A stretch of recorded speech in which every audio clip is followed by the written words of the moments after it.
Abra comigo a sua Bíblia, por favor, em 1 Pedro. Primeira carta de Pedro, capítulo 2.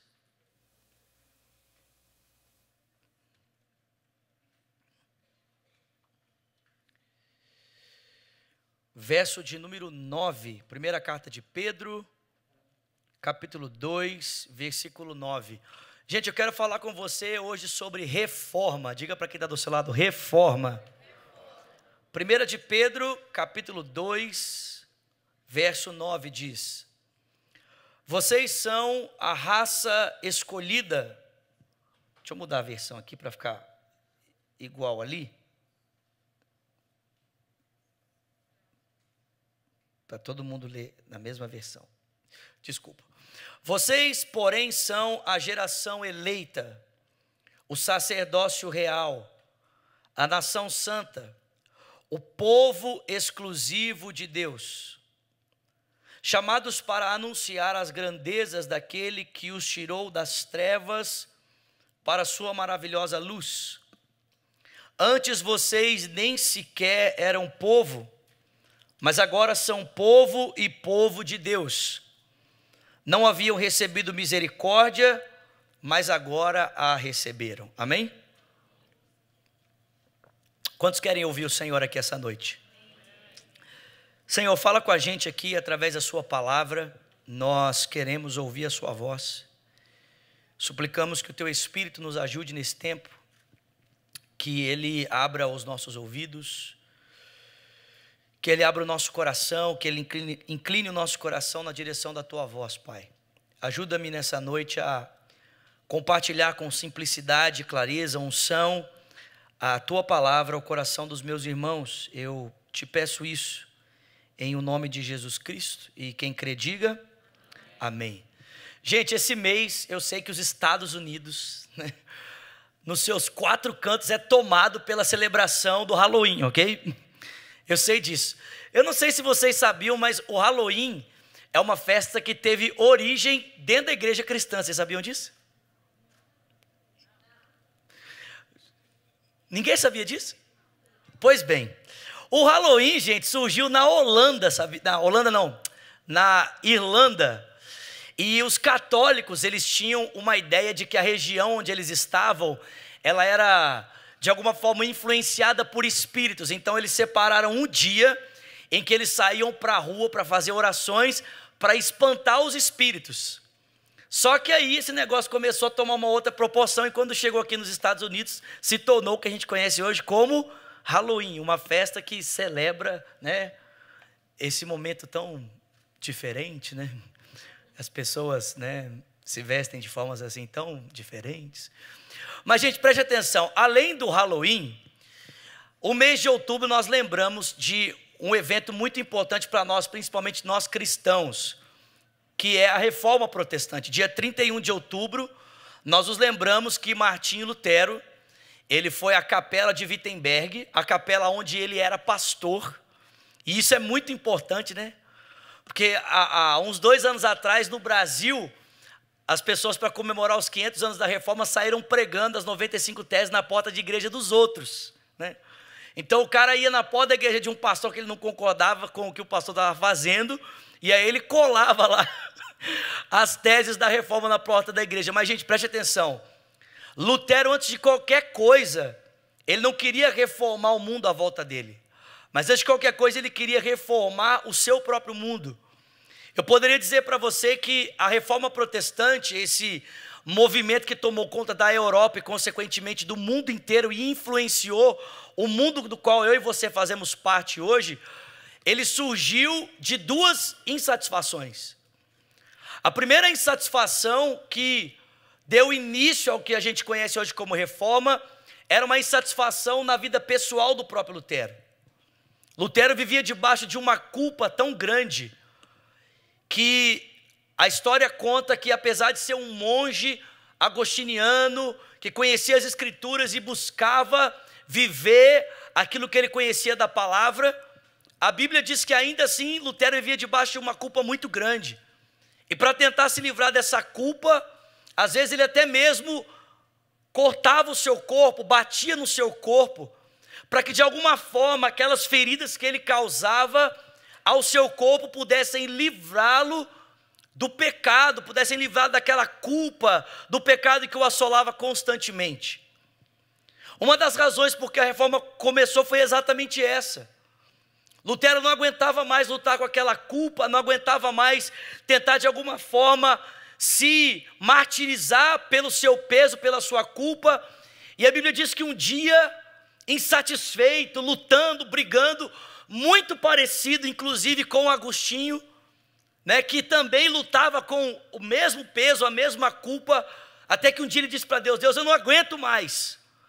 E ele ouviu um menino sussurrando de longe, dizendo para ele: Romanos, Romanos.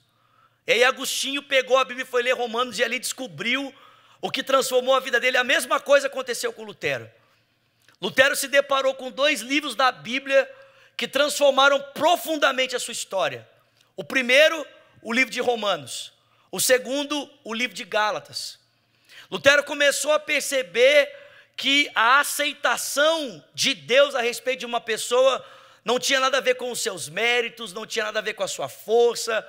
Aliás, não existia nada que ele pudesse fazer para livrá-lo daquela culpa.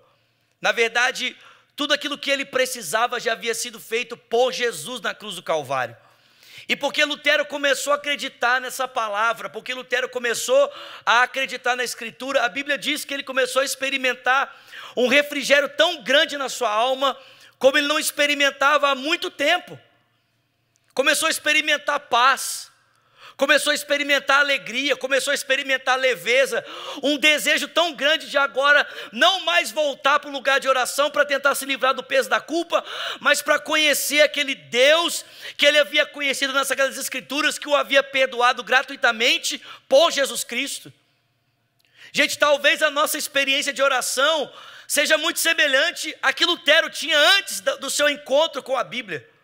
Talvez muitos de nós aqui vão ao lugar de oração para tentar se livrar do peso da culpa que sentem, dos pecados que lutam ou dos pecados que ainda cometem. Mas o fato é que o dia que Lutero descobriu a graça revelada em Jesus, ele não ia mais para o lugar de oração para tentar se livrar da culpa ou dos pecados. Ele ia ao lugar de oração para conhecer Jesus, para conhecer aquele amor grandioso, para ter comunhão com o Deus que havia se revelado a ele nas Sagradas Escrituras. Sabe, a minha oração nessa noite é que você saia daqui não indo ao lugar de oração apenas para tentar aliviar a sua consciência, mas que você vá ao lugar de oração faminto e sedento para conhecer o Deus que te aceitou gratuitamente através de Jesus Cristo. Só que, gente, aquela revolução pessoal implicava também numa revolução à sua volta. Porque não era apenas Lutero que lutava com isso, o mundo à sua volta lidava com isso. E as pessoas tinham tanto medo do inferno e tanto medo da ira de Deus,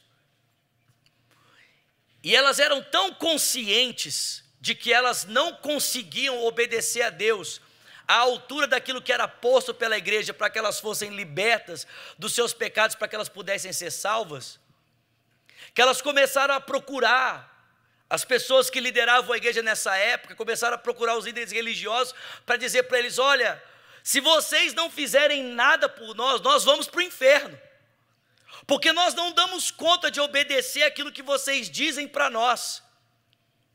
E aí a igreja, então, percebendo, né, essa ânsia das pessoas de terem segurança a respeito da sua salvação, e ansiosos também de faturar um pouquinho mais de dinheiro, criaram um documento chamado indulgência.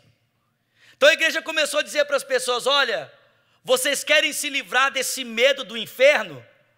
Vocês querem se livrar desse medo da ira de Deus? Já que vocês não conseguem fazer isso pelos seus próprios méritos ou pela sua obediência, nós temos algo para oferecer para vocês. Vocês podem comprar uma indulgência.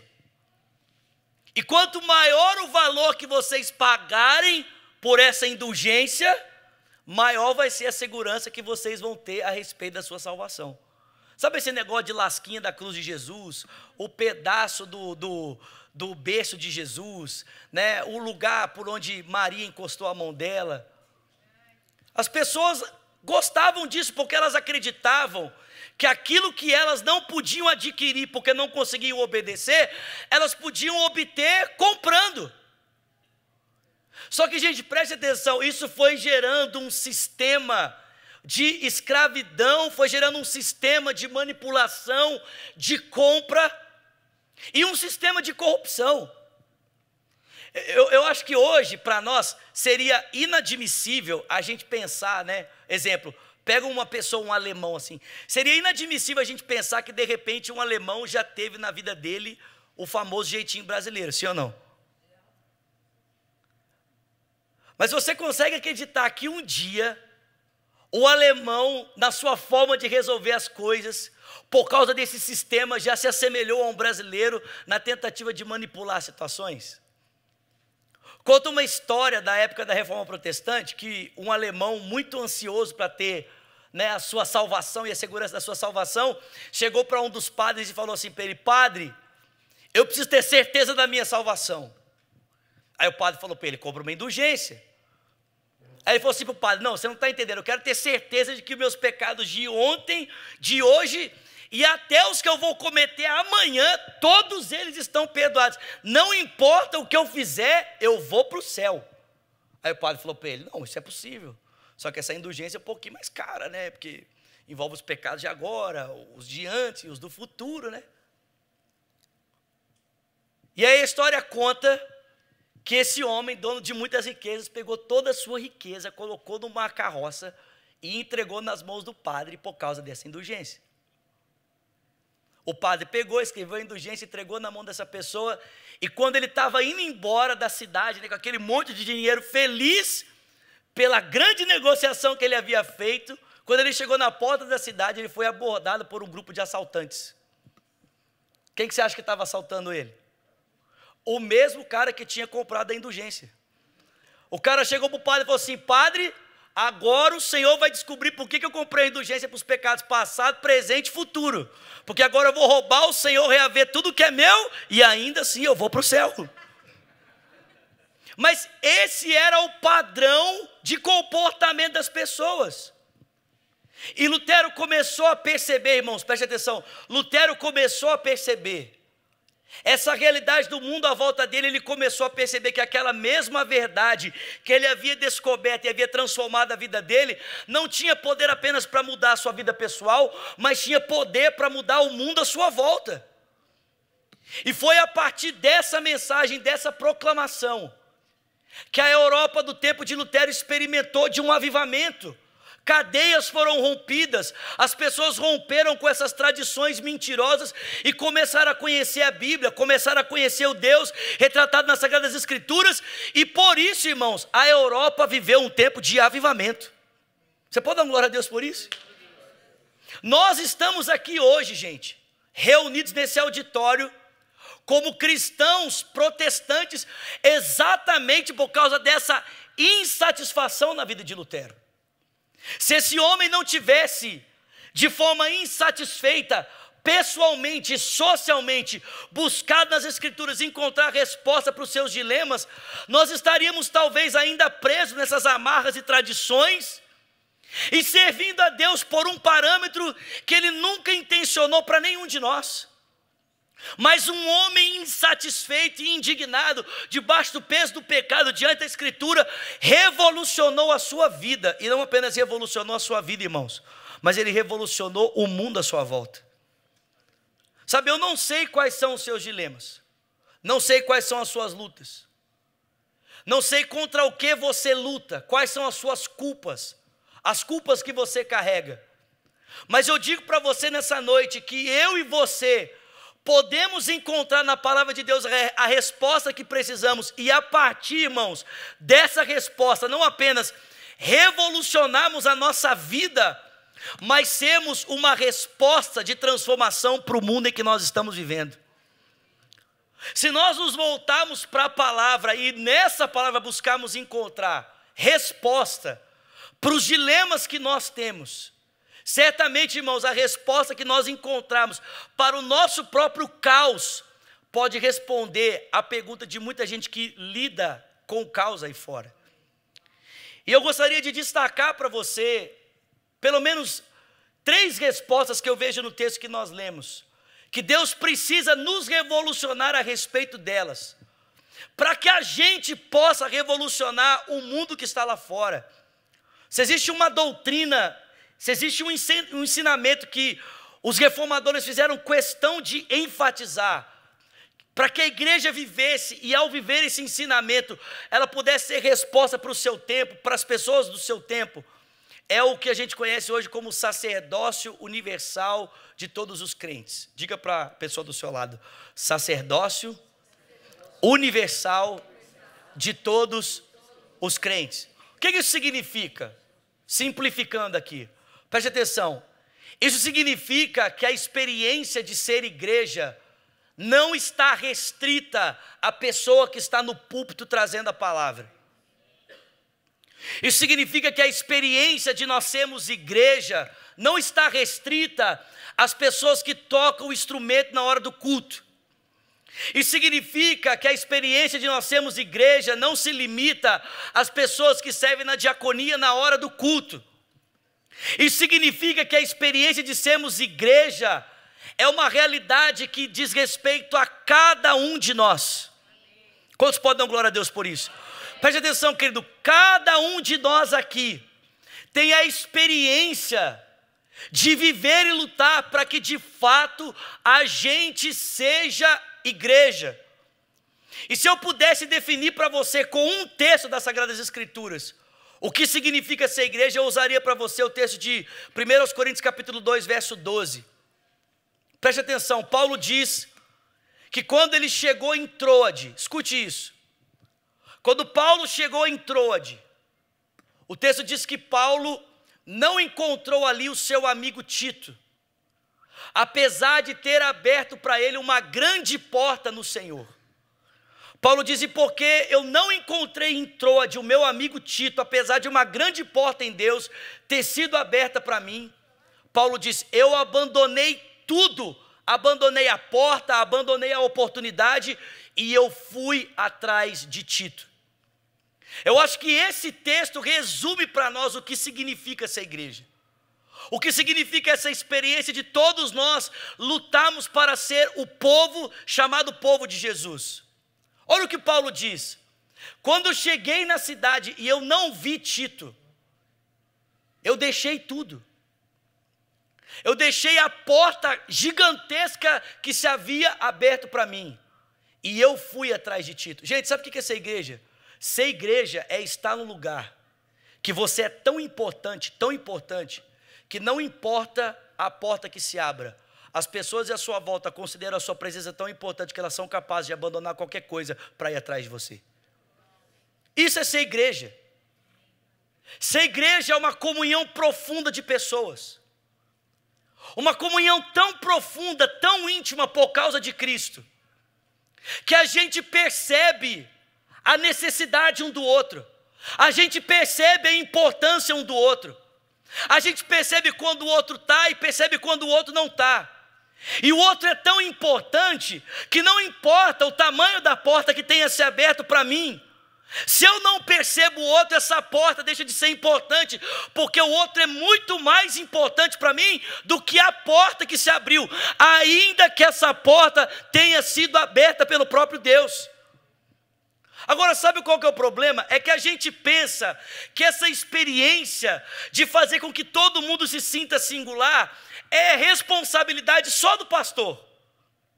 É o pastor que é responsável por fazer com que eu me sinta importante, com que eu me sinta único, com que eu me sinta singular. Meu irmão, preste atenção, é impossível que um ser humano, responsável por um grupo de 100, 200, 300, 1000, seja quantas pessoas forem, consiga sozinho levar 100 pessoas a se sentirem profundamente singulares no ambiente do todo. E às vezes a gente fica cobrando que o pastor faça isso, o pastor faça aquilo, o pastor faça aquilo outro. Irmãos, preste atenção, eu não estou isentando nós pastores da responsabilidade que nos foi dada sobre o rebanho de Cristo, não é isso. Mas preste atenção, meu irmão, não existe apenas um ministro desse auditório. Não existe apenas um líder nesse auditório. Não existe apenas uma pessoa cheia do Espírito nesse auditório. Não existe apenas uma pessoa vocacionada nesse auditório. Meu irmão, todos nós que estamos aqui somos chamados por Deus. Todos temos o Espírito Santo. Todos temos uma vocação. Todos temos um ministério. E é responsabilidade de cada um de nós que está aqui lutar para que todos aqui se sintam igreja. Vocês estão comigo aqui, gente? Todos aqui se sintam igreja. Os reformadores diziam, é responsabilidade de todo mundo. Não é responsabilidade de um grupo só, não é responsabilidade de uma pessoa ungida.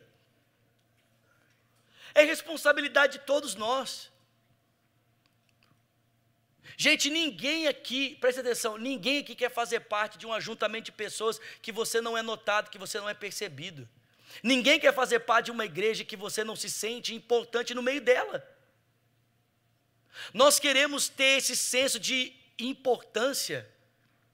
Só que, irmãos, preste atenção, para que cada um de nós carregue esse senso de importância, é necessário que cada um de nós assuma o seu papel no corpo de Cristo. Cada um de nós assuma a sua responsabilidade. Cada um de nós assuma o seu lugar. Cara, é responsabilidade minha e sua cuidarmos das pessoas que não estão aqui. É responsabilidade minha e sua ligarmos para as pessoas que não estão aqui hoje. É responsabilidade minha e sua notarmos alguém que estava do nosso lado e de repente essa pessoa desapareceu. E gente, preste atenção, não adianta, a gente não tem nem desculpa para dar nesse sentido, irmãos. Nós temos tantas ferramentas de comunicação para encontrarmos essas pessoas e tocarmos essas pessoas, que nós não temos desculpa. A gente usa muitas vezes a rede social para vasculhar a vida das pessoas, né? E tentar de alguma forma ali, né, encontrar alguma coisa que a gente não goste, ou alguma coisa para comentar, mas a gente às vezes não usa a rede social para algo tão proveitoso como procurar por alguém que a gente sabe que estava aqui e agora não está, e fazer questão de dizer para essa pessoa que ela está fazendo falta. Vocês estão aqui, gente? É responsabilidade de cada um de nós. Cada um de nós. Pedro diz, vocês são a geração eleita. Vocês são o sacerdócio real. Vocês são a nação santa. Vocês são o povo de propriedade exclusiva de Deus.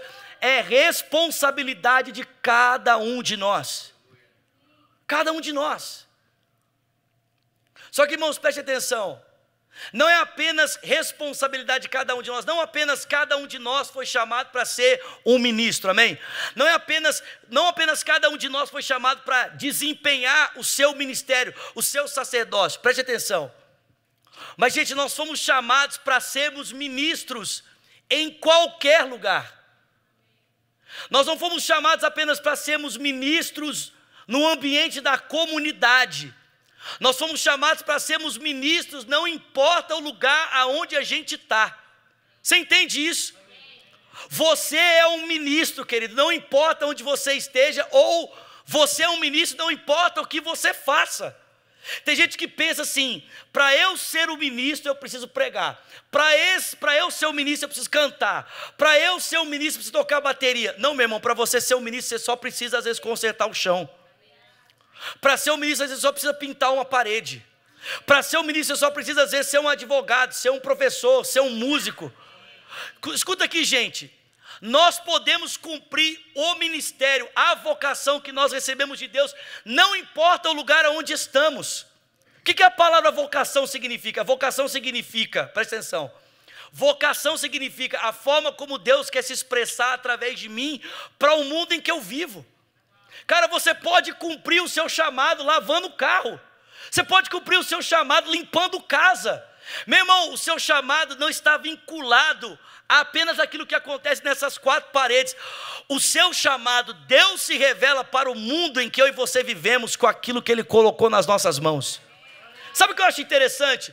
É que a Bíblia mostra para mim e para você que Esther cumpriu o chamado dela ganhando um concurso de beleza. Que Daniel cumpriu o chamado dele sendo primeiro-ministro na Babilônia. Que José cumpriu o chamado dele sendo governador do Egito. que José e Maria cumpriram o chamado dele, sendo bons pais para Jesus.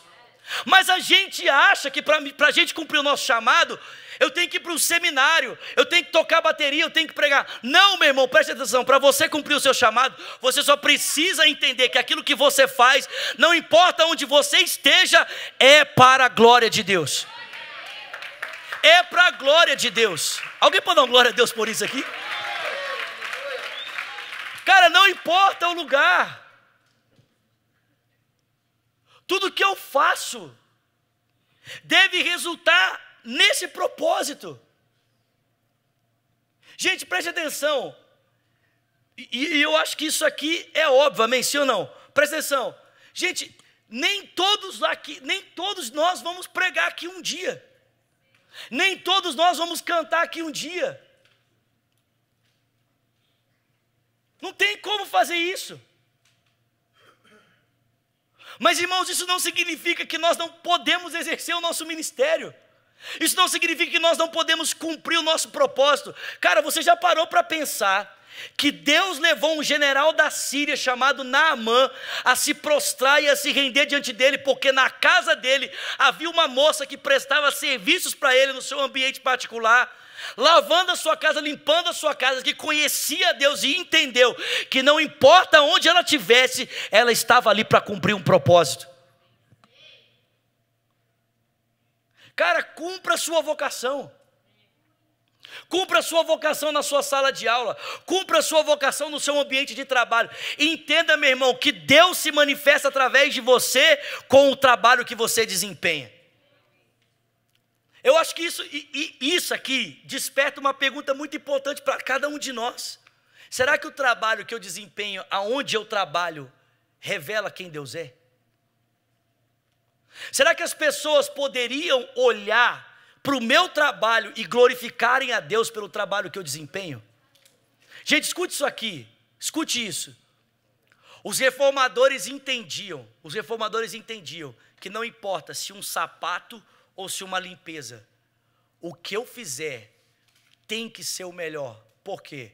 Porque as pessoas precisam olhar para aquilo que eu faço e enxergar a glória de Deus naquilo que eu fiz. E é por isso que eles prosperavam. É por isso que prosperaram muitíssimo e se tornaram homens proeminentes e ricos. Por quê?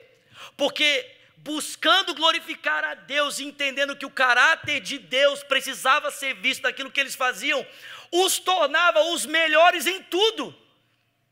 Gente, preste atenção, nós precisamos voltar a ocupar os altos lugares na sociedade. Houve um tempo, meu irmão, que os melhores cientistas eram cristãos, os melhores cineastas eram cristãos, os melhores atores eram cristãos, pintores cristãos, músicos cristãos. Mas aí a gente, por um tempo, começou a pensar que o mundo lá fora não é assunto de Deus. O mundo lá fora é assunto do mundo, é assunto do diabo. E a gente começou a entregar coisas que Deus criou para que o nome dele fosse glorificado para o mundo lá fora.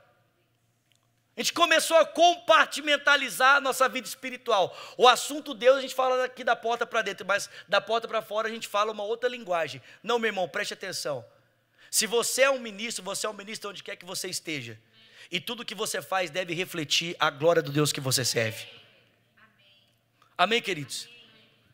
Nós precisamos ser ministros. Precisamos ser ministros em qualquer lugar. E nós precisamos ser ministros para qualquer pessoa. A gente precisa ser ministro. Precisa entender que Deus nos chamou, Deus nos deu uma vocação. Ele quer se expressar através de nós para o mundo. Em qualquer lugar. E para qualquer pessoa. Não existe uma pessoa nesse mundo, gente, que Deus não queira alcançar através de nós por causa da sua graça e misericórdia. Não existe uma pessoa que Deus não queira tocar. Não importa qual a vida ela tem abraçado. Não importa se o cara é muito louco ou pouco louco. Se ele decidiu ter um relacionamento homossexual ou heterossexual. Não importa se ele é rico ou se ele é pobre. Escute isso aqui, gente, não existe pessoa que Deus não queira alcançar. Nós somos ministros em qualquer lugar e para qualquer pessoa.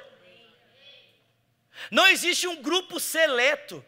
Mas sabe qual que é o nosso problema? É que muitas vezes a gente é muito preconceituoso. E a gente só quer ser ministro para as pessoas que se adequam à nossa própria realidade. A gente só quer ser ministro. A gente só quer tocar em pessoas que a gente se sente à vontade na convivência com essas pessoas. Sabe como é o nome disso? O nome disso é preconceito. Gente, tem uma coisa que a gente tem falado que eu tenho preocupado muito. Eu tenho ficado muito preocupado com essa frase aqui. Não que eu não acredite que ela não seja verdade, mas isso tem me preocupado, porque eu vejo que muitas vezes essa frase está se tornando um pretexto para nós nos escondermos atrás dela e evitarmos relacionamentos complicados.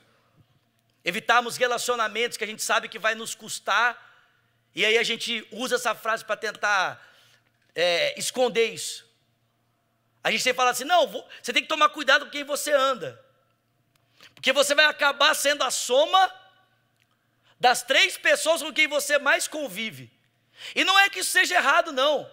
Isso é verdadeiro, você tem que ter cuidado com as pessoas com quem você anda. Mas preste atenção, queridos. Às vezes nós estamos usando essa fala como uma desculpa para não entrarmos em relacionamentos que vão exigir de nós entrega, que vão exigir de nós romper preconceitos, que vão exigir de nós darmos um pouco mais de nós mesmos. Gente, escute isso aqui. No cristianismo, não são as pessoas que ao nos tocarem nos fazem impuras. São elas que ao tocarem em nós são purificadas por Cristo. Eu fico vendo as pessoas se esconderem, se privarem. Não, porque se eu conviver com essa pessoa, a minha vida pode ser... Não, querido, preste atenção. Se você teve um encontro com Deus e se você conhece Jesus, você deve se lembrar que todos os impuros que tocavam em Cristo não o tornavam impuro, mas eram purificados por Ele. As pessoas tocavam em Jesus e não o contaminavam, eram santificadas por Ele, amém, irmãos? Gente, o mesmo Cristo habita em nós. O mesmo Cristo habita em nós. Sabe qual é o nosso problema?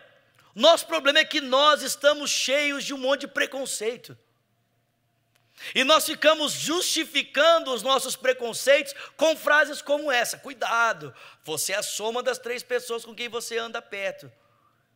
Só que, irmãos, a gente precisa se lembrar que um dia Jesus tirou Pedro da zona de conforto dele. Pedro estava lá na casa, no lugar de oração, e Jesus falou para ele assim: Pedro, apareceu um lençol para ele, vários tipos de animais dentro desse lençol, e Jesus falou para ele: Pedro, mata e come. Aí o Pedro falou para o Senhor: não, eu não vou comer esse tipo de alimento, não. Sou judeu desde meu nascimento, eu nunca comi nada impuro. E Deus falou para ele: Pedro, não considere impuro aquilo que eu já purifiquei. Aí a visão se repetiu: Pedro, mata e come. E o Pedro: não, Senhor, não vou fazer isso. Acho que o Pedro estava pensando assim: é um teste. É um teste, Jesus está me testando. Eu vou resistir até o fim e serei aprovado por Deus. Não, irmão, não era um teste, não, era uma vocação. Era um chamado. Só que quando aquela visão acabou, aquela palavra ficou ecoando no coração de Pedro: não considere impuro aquilo que eu purifiquei. E, irmãos, preste atenção. Pedro foi desafiado a ir para a casa de um gentio chamado Cornélio, lugar que ele nunca entraria segundo a tradição religiosa dele. Só que preste atenção, quando Pedro entrou em um lugar que o preconceito dele não deixava para viver o que Deus tinha, ele viu o Espírito Santo encher pessoas que talvez ele nunca veria na vida dele. O nosso preconceito, gente, está nos impedindo muitas vezes de ver Deus transformar pessoas que a gente nunca veria por causa do nosso preconceito. Mas se a gente romper ele, cara, Deus é capaz de fazer a gente enxergar coisas extraordinárias através da nossa vida. Irmãos, nós precisamos ser ministros para qualquer pessoa. Deus te chamou para ser ministro, para não importa quem seja. Tem alguém comigo aqui? Para aquele seu vizinho que você fala assim, pô, esse vizinho é difícil, toca música até 3 horas da manhã, você quer dormir, e ele está tocando música, você fala, Deus, ou o Senhor leva ele, ou o Senhor me leva. Aí Deus está dizendo, não filho, eu quero levar você até a porta dele. Mas não é para você xingar ele, não é para você brigar com ele, é para você entender que você na porta dele, sou eu batendo na porta dele tentando alcançá-lo. É que você estendendo a mão para ele, sou eu estendendo a mão para ele, tentando alcançá-lo. Gente, em nome de Jesus, não vamos transformar essa frase em um motivo para nós nos privarmos das pessoas que nós não consideramos devidamente capacitadas para estarem no nosso círculo social. Gente, já pensou se Jesus decidisse escolher 3 pessoas para caminhar com ele, que poderiam ser o resultado, que ele poderia ser o resultado dessas 3 amizades? Onde é que eu e você estaríamos, irmãos? Sabe, eu acho que o evangelho não é a proposta de ficar procurando gente perfeita. Eu acho que o evangelho é a proposta de nos tornarmos perfeitos para aperfeiçoarmos quem a gente coloca no nosso caminho. Deus nos chamou para sermos ministros. Deus nos entregou uma vocação, irmãos. Você, presta atenção, você não foi salvo para onde? Você foi salvo para pessoas. Nós somos salvos para um propósito. Nós não somos salvos para sermos tirados daqui para ir para o céu. Nós somos tirados daqui para resgatarmos esse mundo, amém, irmãos? Escuta isso aqui, Deus não tem um plano de fuga, Deus tem um plano de transformação. Deus não tem um plano de fuga, Ele tem um plano de restauração. Ele quer restaurar o mundo que Ele criou, e para isso Ele está alcançando pessoas que entendem que ao serem alcançadas por Ele, foram chamadas para refletir quem Ele é, não importam onde estejam, ou para as pessoas com quem elas trombem. Essas pessoas entenderam que foram chamadas para serem como Jesus. Qual é a sua indignação? Qual é a sua luta? Qual é o seu dilema? Qual é o seu espinho? Cara, talvez a resposta que você precisa está na Escritura, e ao ser respondido por ela, você possa ver uma revolução na sua vida, não apenas na sua vida, mas você possa se tornar uma revolução para outras pessoas. Você ser um ministro, sacerdócio universal de todo cristão, é entender que é minha responsabilidade aqui fazer com que as pessoas se sintam importantes. É minha responsabilidade orar pelos meus irmãos. É minha responsabilidade servir, é minha responsabilidade me importar. É minha responsabilidade ser igreja. É minha responsabilidade servir a Deus, não importa onde eu esteja, fazendo o que eu faça. E é minha responsabilidade ser ministro para qualquer pessoa que seja. Para qualquer pessoa que seja. Brasileiro, americano, hispano, indiano, africano, seja o que for, é minha responsabilidade. Você consegue entender isso, querido? Você consegue entender isso? Glória a Deus, fique de pé no seu lugar, por favor.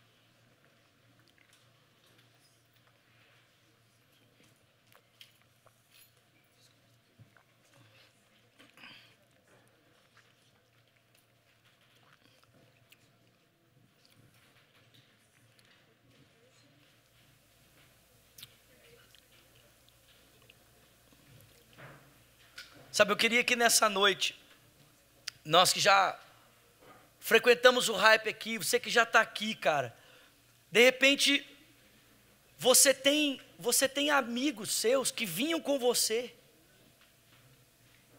e esses caras não estão aqui hoje. Pessoas que frequentavam o seu GC, e elas não estão aqui hoje. Às vezes a gente é engraçado, né? Aí o cristão fala assim, não, fulano não está vindo no hype, está desviado. Não, fulano não está vindo no hype, está perdido, olha as fotos dele. Querido, presta atenção. Se você percebe isso, Deus está abrindo seus olhos para isso, para que você seja o instrumento para alcançar essa pessoa. Não é para você ficar julgando ela, é para você alcançá-la, para você restaurá-la. Cara, você já parou para pensar? Gente, presta atenção. Você já parou para pensar o que aconteceria se cada pessoa que a gente convida para vir ao culto e entrega a vida para Jesus se tornasse o nosso campo de atuação ministerial? Ah, pastor, mas eu não dou conta, pastor, eu não sei. Meu irmão, presta atenção. A Bíblia diz que tudo o que você precisa para ser um instrumento nas mãos de alguém está dentro de vocês e chama Espírito Santo. Eu não sei as respostas. A Bíblia diz que se você abrir a boca, o Senhor vai trazer as palavras que você precisa para dizer para essas pessoas. Mas ao invés da gente assumir a responsabilidade por aqueles que Deus colocou na nossa mão, a gente às vezes prefere terceirizar, empurrar para alguém. Não, cuida você dessa pessoa. É igual uma mãe que dá luz a um filho, mas pega o filho e entrega na mão do outro para cuidar. Não, meu irmão, é você, cara. É você que conhece essa pessoa, é você que conectou com ela. É sua responsabilidade, é responsabilidade de todos nós. Gente, vamos ser igreja, amém, queridos? Não vamos ser um monte de gente junto apenas numa sexta-feira, ouvindo uma palavra legal, participando de um momento maravilhoso. Não, cara, Deus nos chamou para sermos importantes na vida um do outro. Se um membro padece, todos padecem com ele. Se alguém se perde, a gente está perdendo. Mas, meu irmão, quando alguém é resgatado, nós todos celebramos a vida dessa pessoa. Sermos ministros, ministros em qualquer lugar. Eu estou lá no BRIC sendo ministro, eu estou pintando a parede sendo ministro. Se eu lavo o banheiro, eu sou um ministro. Com o microfone na mão, eu sou um ministro. Na sala de aula, eu sou um ministro. Não importa o que eu faça, Cristo tem que ser glorificado em tudo que eu sou e em tudo que eu faço. Eu sou ministro para qualquer pessoa. Para qualquer pessoa. Pai, nessa noite eu peço que o Senhor, pelo Teu Espírito, desperte essa verdade dentro de cada um de nós.